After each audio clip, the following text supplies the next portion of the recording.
Hello, hi there. Welcome to Guiding Voice podcast series, The Guiding Voice for a Better Future. This podcast is to help students and young professionals to shape their careers.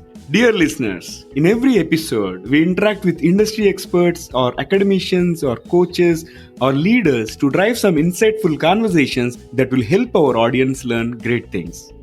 So, we also share an interesting trivia or fun fact around the IT world towards the end of every episode. Thank you for tuning in. This is Naveen and I'm with my co-host Sudhakar. So today we are going to discuss a topic around career development and nation building. And we are pleased to welcome Neetu to our show. Neetu Sharma is a development sector practitioner having close to 2 decades of working in the NGO sector. She has worked very closely with children, youth and community in the last 2 decades, working on innovative projects to enable them to become self-reliant. Neetu is currently serving as Navjyoti India Foundation as one of the directors. She is an NLP practitioner and a gold medalist in Masters in Social Work. She also has an advanced diploma in management. A lifelong learner, a passionate listener, a hardcore optimist, and a highly spiritual person. She enjoys reading and listening to the music. Neetu, welcome to our show. Thank you. Thank you so much, Naveen and Sudhakar, for having me on the show. I'm looking forward to have a wonderful interaction. Absolutely. Let's get into it then. Neetu, can we talk a little bit about your career journey, your background, and how you came into these current responsibilities? So, this last 2 decades have been really, really rewarding and enriching, Sudhakar. I was always a good student in school. However, there was something which always drove me to do something different in my career. In fact, you can say that it was till class 12. I wasn't really clear on what I would be doing, I wanted to do. But I was very clear on what I would not do as part of my career. So that not was very clear of what choices I would not make in having a career. But I wasn't really very clear on what path would I need to take. So gradually I looked out for various options and I always wanted to do something which is creative, which is interesting and has to do with working with people. So I chose to do my graduation in home science with specialization in child development, post which I opted for my post-graduation in social work.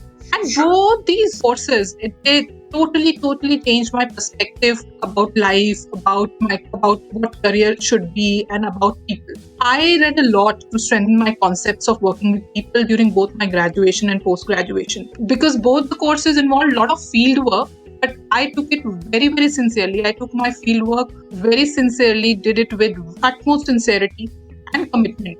Because I knew that it would lay a very strong foundation of my career. However, when it was time to choose my workplace, I ended to choose a grassroots level organization as my first place to work because I was always inclined to work in the field at the grassroots level. This came as a surprise for my friends and my parents as well. Because I was a university topper and they thought that I would rather choose a big organization or a research organization because I was always inclined towards research and content and all of that. But I ended up choosing a grassroots level organization with a very basic salary. But I was very clear that why I was choosing this organization because focus of, the first job is not really on, how much you earn or the position. It is how much the organization has to offer you, which would enhance your learning. So that was very clear on my mind. And needless to say, this journey has been very fulfilling. Never even once I've got this feeling of saturation, which is so common in the workforce today. Every day has been a learning day for me. And, my mindset has always been on choosing on focusing on enhancing my potential continuously and towards contributing to the growth of the organization rather than what the organization was giving me. And, when you focus totally on giving, then you end up gaining a lot. And working with people has always been my strength. I cherish upskilling my team members because majority of them are from the same communities where we work. So has been truly rewarding and enriching journey for me. From the university topper to the director of Navjyoti India Foundation, this truly is an amazing journey. So now, moving on to the next topic, Neetu. Yes. We all use this term career like a dark matter, right? So what is a career in your point of view? I think this concept of career evolves as we become more experienced, and as we look at life more closely with a lot of experience. So today, if you ask me, I would say that when your passion meets a purpose, that is the career. That is what career means to me today. Wow. And most of us end up mixing it with means to run a home. But that is just a job. That is not a career. Because a career is an activity where we will just love spending most of our time in. It helps us to make a better person as well as a professional. And then it also has to add value to our quality of life and as well as to the quality of life of people who are around us. Then you also have to have a positive contribution to the growth of the community. So, any career which has all these components, which is enhancing your potential, which is, improving your quality of life, which is helping you make a better person every day and a better professional, and which is impacting the community positively, I would say it's a career. Amazing thought, Neetu. Thank you, Naveen. Thank you so much. Yeah, I really envy, because looking at your career and the current role that you are playing in terms of influencing the career and shaping careers of people in the slum areas and all, it's really probably might be a rewarding experience for you, and it might be very much fulfilling at the end of the day. So you're truly speaking about your career itself. I see that passion meeting purpose and you doing a wonderful stuff in terms of contributing back to the society and all. Now, slightly talking on a different note, what to look out when somebody is planning to build or have a successful career as such? Yeah, I think it is, having said that, when you look out for well-being of the community or quality of life of people around us, it does not necessarily mean that it would only be for people who are into development sector. It is applicable uniformly across all sectors. So, like I said, it has to begin with an alignment between our aptitude and interest. That is the first step that we need to have. Whether, for the youth today, whether they need to be aware of what their aptitude is and what their interests are.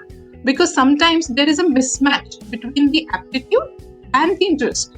So either people choose something which is of interest to them, but they may not necessarily have the right aptitude to pursue it. Sometimes they mistake it to be, they choose something which they are, they want to have as a hobby, as a career, and they end up doing very bad job out. So there has to be an alignment between an aptitude and interest. A lot of people also opt for career choices as per the growth of opportunities in the same sector. So they would have heard either from their parents or peers that this is a sector where there's a lot of scope of growth and you should join it. And people end up again making bad choices because that is not made for them, because they may not really necessarily love what they're doing. So that is very important to understand when you look out for building a successful career. First is aptitude and alignment between aptitude and interest. Another important thing to note is the fact that success is a very relative term. For me, success may have a very different connotation. For you, it may mean something else. So we also need to understand what a successful career means to us. For some, it may be continuous, growth in designations. It may be continuous growth in their packages. For some, it may just be regular, consistent appreciation and recognition of what they are doing at work. So it has to be absolutely imperative that we are very clear on what success means to you, means to us. So once we have this clarity, we would direct our efforts accordingly. Surely for me, it is not just related to earning more wealth, more recognition, more designation.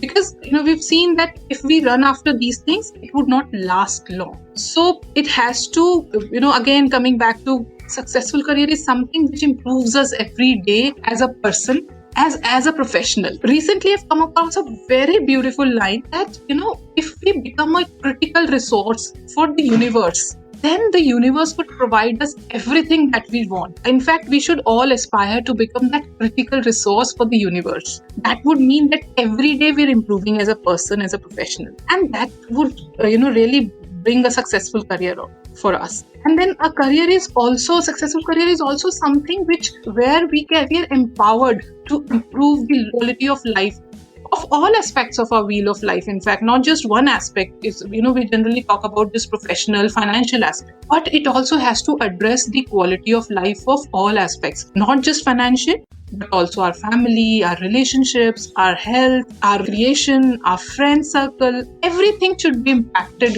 positively when we have a successful career. and something which brings joy, satisfaction, and positive contribution to the well-being of society. So it has to be a very, very balanced, concept when it comes to successful career. Wonderful. To me personally, becoming a critical resource to the universe itself is a big learning, and I'm definitely going to work on it. Thanks for sharing that. So, Neetu, what are the virtues that the youth need to imbibe, especially which can contribute in nation building while having a successful career? Yes, it is absolutely very important that we stay connected to our roots. As the youth, we must know where our roots are in terms of our nation, in terms of where we are, and what virtues it brings to us. An awareness on how smallest of contribution and single sincere effort to do the job at hand contributes to nation building.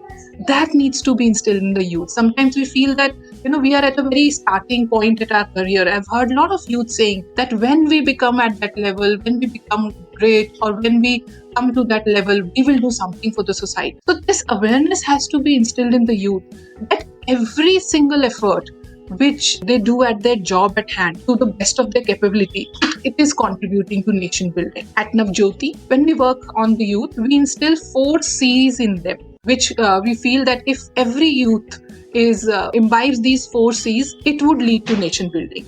These 4 C's are: they need to become competent in what they are doing, they need to be highly compassionate, they need to be conscientious, and then they need to be change makers. So once they imbibe all these virtues, they will be able to contribute nation building. So this just doesn't come with becoming strong on technical skills. If you're an engineer, you're a very good engineer, or if you're a doctor, very good doctor, or teacher, very good at teaching.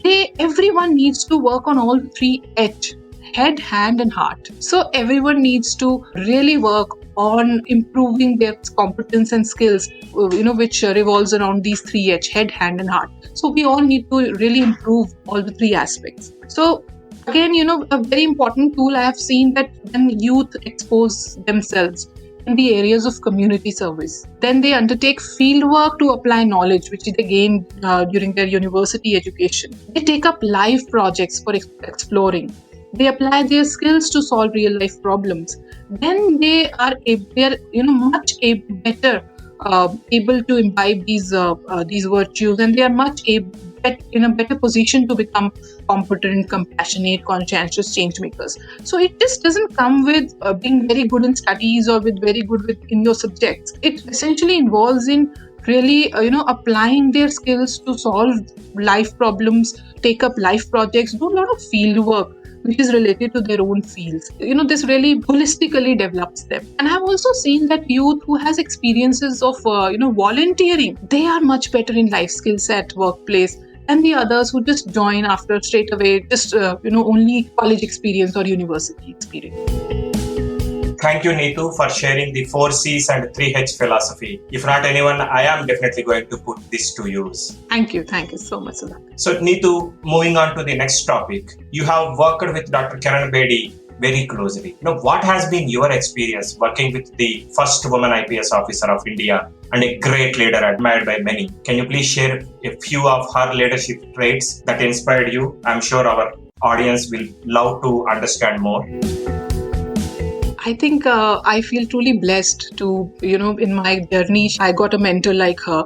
She is one person who would always walk the talk. Whatever you hear about her, whatever you read about her, I've personally witnessed that she literally walked the talk. Mm-hmm. And, so some of the biggest lessons that I learned while working with her, she is constantly highly impatient in terms of always focusing on what's new. She's always looking out for opportunities of what new can be done. She gets very, she finds things which are repetitive as very monotonous very quickly. So that kind of impatience is always, passed on to us. And she always tells us, always be on a lookout for what's new. The kind of persona she has, she's never satisfied with routine and mundane jobs. And that has also got imbibed in us in unconscious level. And now we are also always driven by her motivation to innovate, create projects which are relevant. and which are always ahead of time. So this is one thing which we in the organization, as part of our culture, we're always looking out for what's new. So we are not happy with settling down with whatever we have. It is about always being thirsty for creating something new and always staying relevant and ahead of our times. So this is one big lesson that I've learned while working with her. And very important, because we work at grassroots, we work in development sector where all resources are always a constraint. So second very important lesson is less is more. Gradually with time, I have also realized that this philosophy is not just for the development sector, but it is equally applicable to each one of us, whether in personal or professional life. We need to understand how do we make the most of the resources which are already in hand.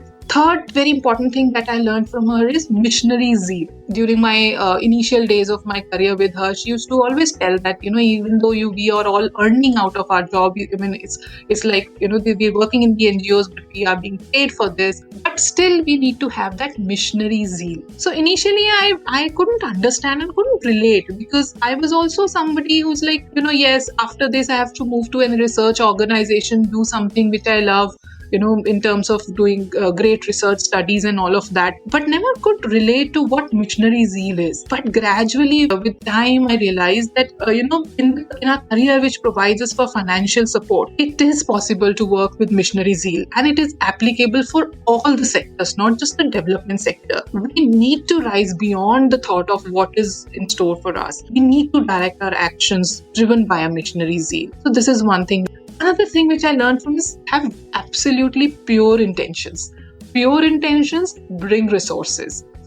We have experienced it in Navjyoti. Whenever we look out for any need of the community, whenever we feel there's a need for a community and we do not have resources, we just start the work and resources come our way. So we've seen that if we have pure intentions, resources would be there. And then, another important thing is begin with what you have. It's never, we always hear people saying that once we have something, we will do this project. Once I have this support, I'll do this project.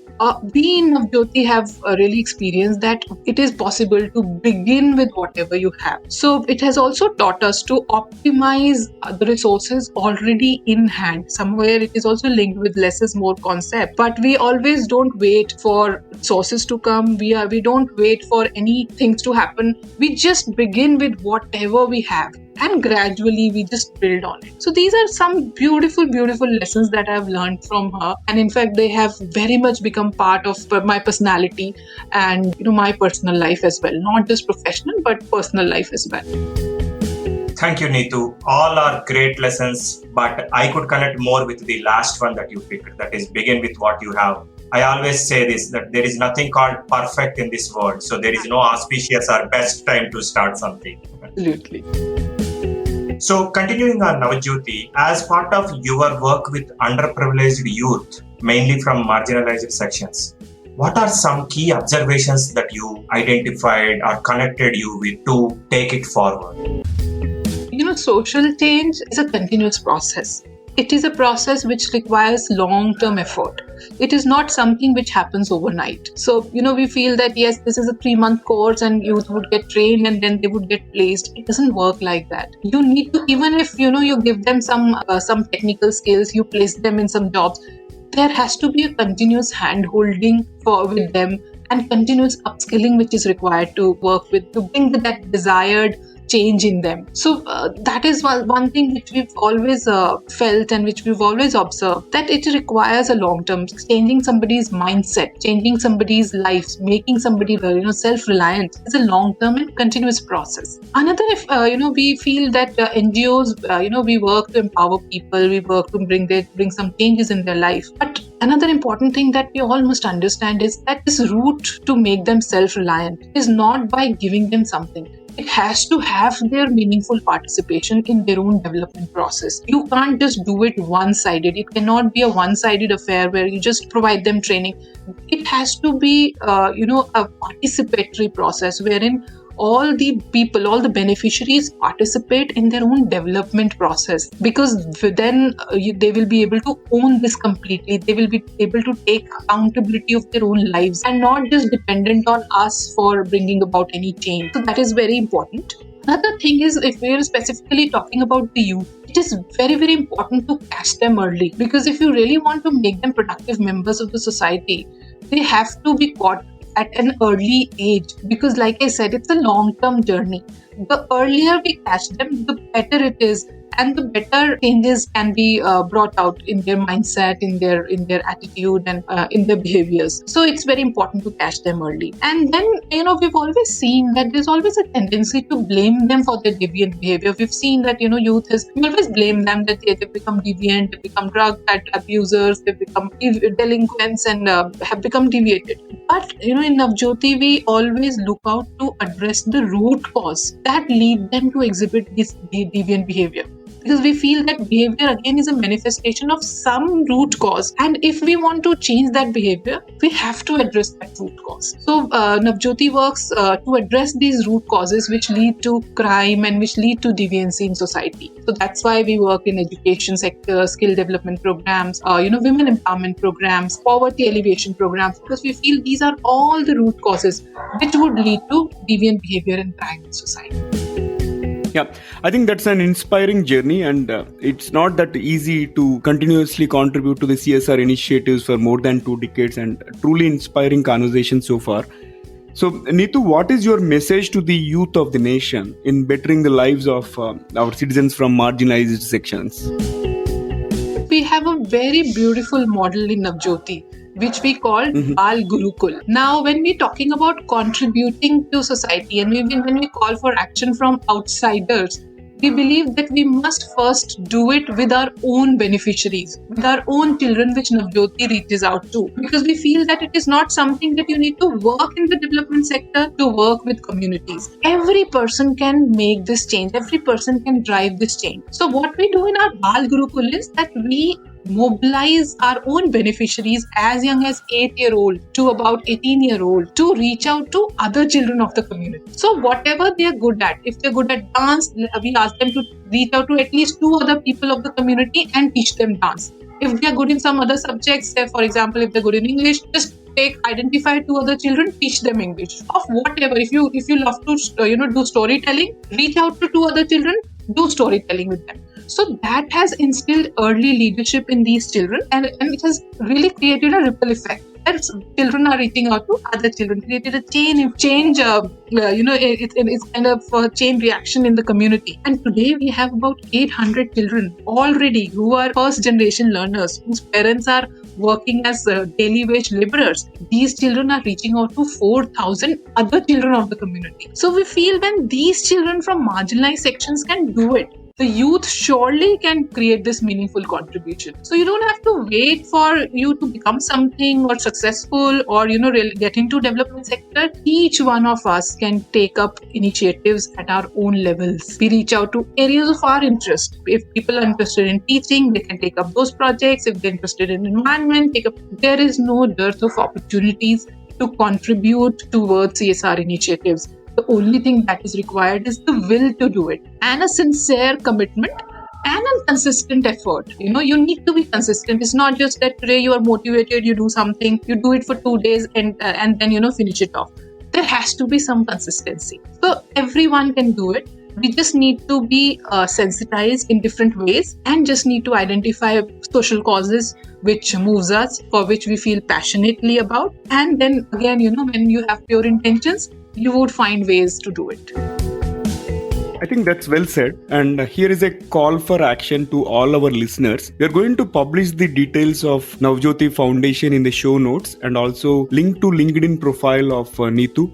So in case if you guys are interested in doing your bit as part of the corporate social responsibility or as part of your own passion, we strongly recommend you to reach out to Neetu and provide or do your bit to the nation building. So Neetu, one last question for this episode. So from your experience, what are your tips for the students and young professionals aspiring to make their mark in the society and make a big impact in their own careers? I think very clearly, like I said, first thing that you need to do is really identify what you're truly good at. And then the virtues that define you as a professional. So again, you need to have your own unique, what we call USPs. So if somebody talks about, for example, Neetu, then they really can say that Neetu is known for these virtues as a professional.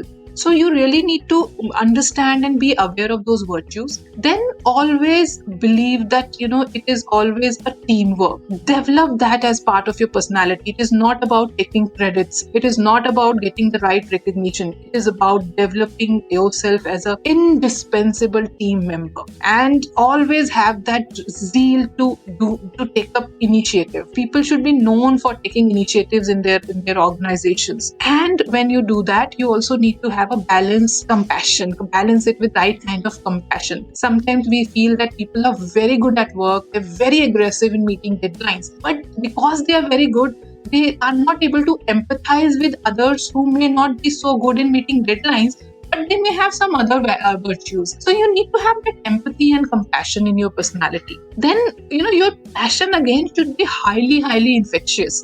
People should know you for your passion, that whatever you do, you're so passionate, your body language, your expressions, it should exuberate that passion for your work. Another important thing is that it has to be continuous upskilling. I did my master's in social work 20 years back. And in these 20 years, a lot of concepts of social work has changed. A lot of management concepts have come. But if I wasn't reading, I wasn't upskilling myself throughout, I would not have been so relevant. Even if you're settled in your career, you're happy with the growth, do not forget to upskill yourself. You always need to understand what is your next level. How do you take yourself? It is not about, again, designations. It is about your professional and personal exposure. How do you take yourself to the next level? So keep identifying those opportunities of upskilling, and goes without saying that you have to be a good reader.